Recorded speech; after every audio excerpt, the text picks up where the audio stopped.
All right, let's talk power loops for a moment, shall we? Treble. Power loops. I like to suggest that you practice power loops in two sections.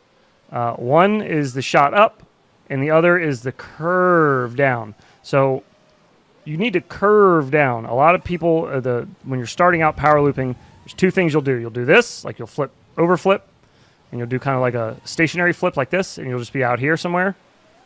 And then the other thing a lot of people will do is they'll shoot back, and then they just dive straight down and try to catch at the bottom. That was a bad example. They dive straight up and then down and go, ugh, and try to stop right at the bottom. And that's usually where you'll get the blah, blah, blah, blah, blah. You get the wobbles, blah, blah, blah, blah, blah, blah, blah, when you're coming down. So you want to kind of like actually make a circle out of this. So you want, I like to think of it as like two parentheses. So you got one opening and one closing. Both are curved entry, curved exit, or re-entry if you want to call it that.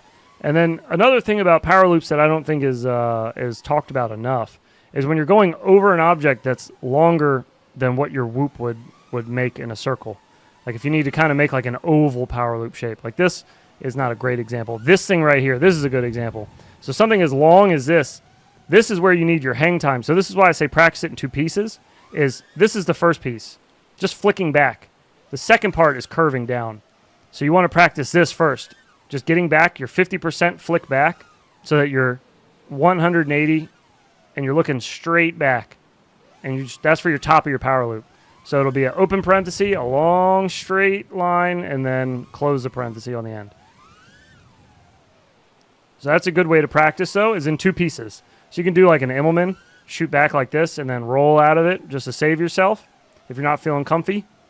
It's also a good way to bail out of a power loop if you're too short. So if you're coming up and you're like, oh, I'm not going to make it, just roll over. All good. Easy exit. Another thing about power loops is when to cut your throttle. I mean, you need to be completely off the throttle at the top. Gradually come back onto your throttle as you're going into the re-entry here. You just gradually come back on the throttle, though. Don't stab the throttle. Don't fall flat. You just want a nice, smooth re-entry into your throttle. So I hope that helped.